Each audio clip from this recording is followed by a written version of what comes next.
According to a report from Shams, the Memphis Grizzlies had a players-only meeting just a little while before Ja Morant flashed a gun on Instagram Live. Steven Adams, a normally pretty quiet guy, reportedly felt compelled to talk to the team about needing to show better discipline on road trips and avoid going out and partying. Then yesterday, local police in Colorado confirmed, yes, they are investigating Morant's incident and if he broke any gun laws. NBA champion and three-time All-Star Antoine Walker is joining us now. We certainly appreciate your time, Antoine. What's your view of what's going on with Ja right now? It's actually very sad and disappointing. I had a situation earlier in 2007 where I got into a situation where I had a home invasion and got, 3 men came in my home and put guns on me and robbed me for my jewelry.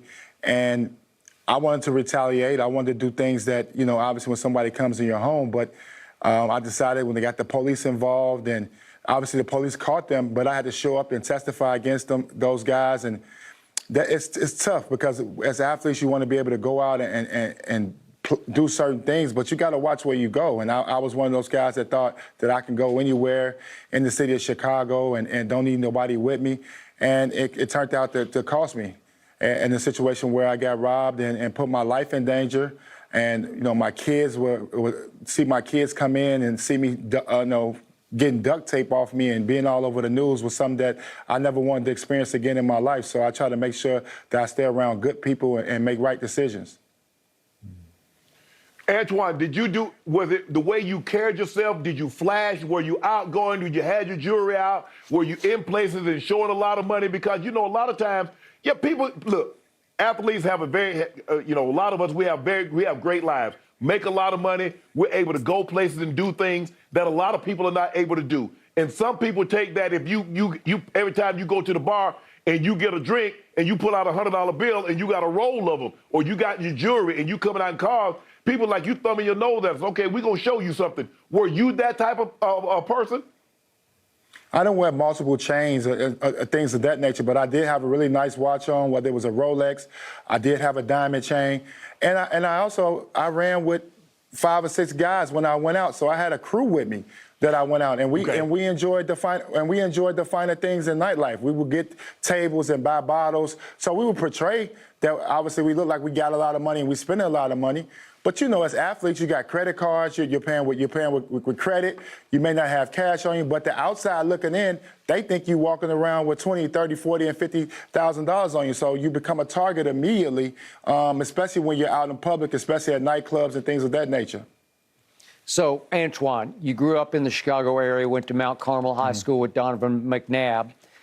How hard was it for you to leave behind some of the guys that you grew up with who wouldn't have been good for you when you went on to Kentucky and win a championship and then went on to play in the NBA? Oh, it was super hard, and I struggled to try to weed out who's the good friends and the bad friends. And it was something that I dealt with even today. And I'm not, an active NBA player and making millions of dollars, but it's still always tough to who you want around you because you want to take people for face value, but everybody don't have great intentions of being around you. So it was difficult. Did I make the right decisions all the time? No. I mean, that's the reason why I got robbed in 2007 because I didn't make the right decisions and didn't have necessarily the right people around me all the time. So it's tough. We got this little saying, and Shannon can understand. We want to keep it real. Everybody wants to keep it real. It's tough to keep it real because sometimes people want to allow you to do that, but you do that to try to stay out of harm's way. But sometimes it still happens, and it happened to me. Antoine, if you could sit Ja down and you could talk to him, what was some of the advice that you would give Ja? The first thing I would tell him is, one, get off IG. Let's get off IG. Let's completely get off social media. If you're gonna use social media, use it for something positive. Let's stop promoting things that we're doing in our life. It's tough because you are a target. You are somebody that young kids look at and people are watching.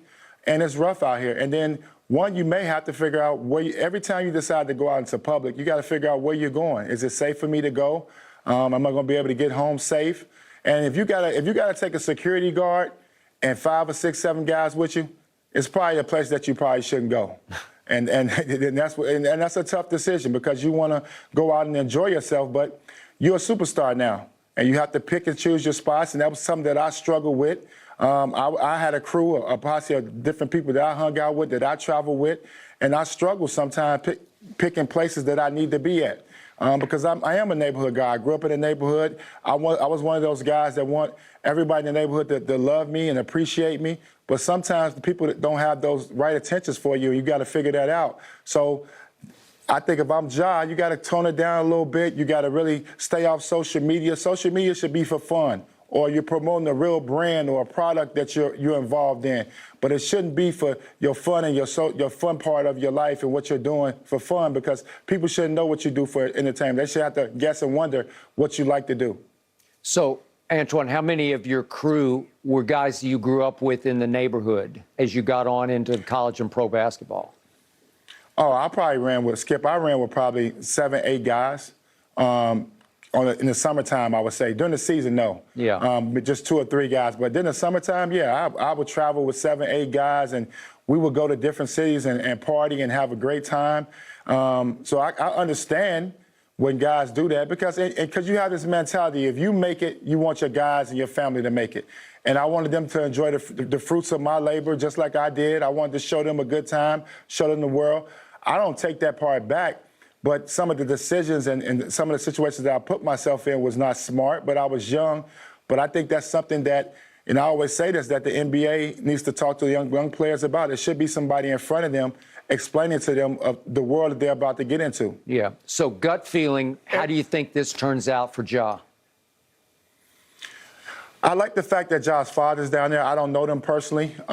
So I just think when you have a father figure there, I think they'll understand that.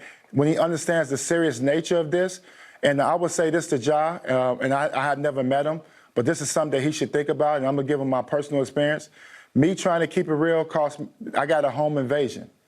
3 men came into my house while I was in there and held me at gunpoint and put my life in danger and my stepfather's life in danger. And it's one of the most scariest feelings that you can ever have, to have 3 guns pointed at your head. And they try to rob you for everything. They took $800,000 worth of jewelry from me. They took about $20,000 in cash from me. Eventually, those men, and they duct taped me, which was probably the worst thing. They duct taped me in my own personal closet. So that's the situation that you put yourself in when you get into guns and money and not portraying yourself and protecting yourself the right way. So I went through that, and I never want to go through that again. I'll never forget my kids coming through the door and their face and seeing me removing duct tape from me and all that. So that's a situation I never wanted to be in again in my life, and that's something that he has to think about. Because there's people out here that's going to prey on your riches and things that you've done great in your life. So you got to be smart. And I was living, and to add to that, I was living in the Miracle Mile, downtown Chicago, one of the best places to live at and safest places. So they could come wherever if they want to get you, they can come. Well, they rob your security more than anything of that. But let me ask you this. When you were doing some of the things that you were doing, did you have any of your homeboys say, Twan, hey, bro, you moving wrong, bro. That ain't the way to move, bro. You need to slow this thing down. Did you have anybody that would pull you aside, and when you was moving in a direction or moving in a way that wasn't conducive to being an NBA player, did you have anybody to pull you aside and say, Twan, come on, bro, that ain't the way to move? It's hard because the guys that I was hanging with, we all grew up together. So we all kind of come from the same thing. And I wanted to show them the fruits of my labor. But one thing I can say my friends did is that we picked and choose the spots that we went to. We didn't go to spots that we didn't need to be at. I got robbed at my home in downtown Chicago. It wasn't like I was in the neighborhood or I was doing something bad. So we did a good job of that. But the point that I'm trying to make, Shannon, is that it can happen anywhere, no matter where you live at, where you stay at. If they want to get you, it can happen anywhere. Now, what I did do wrong is probably sometimes we were out 8, 9, 10 deep. I had multiple cars. I had a car fetish. We got 5 or 6 cars out, all those things. So you portray yourself in a certain way. People want those things when they see the materialistic things that you have. Would I tell a young kid not to buy things because he's earned it? No.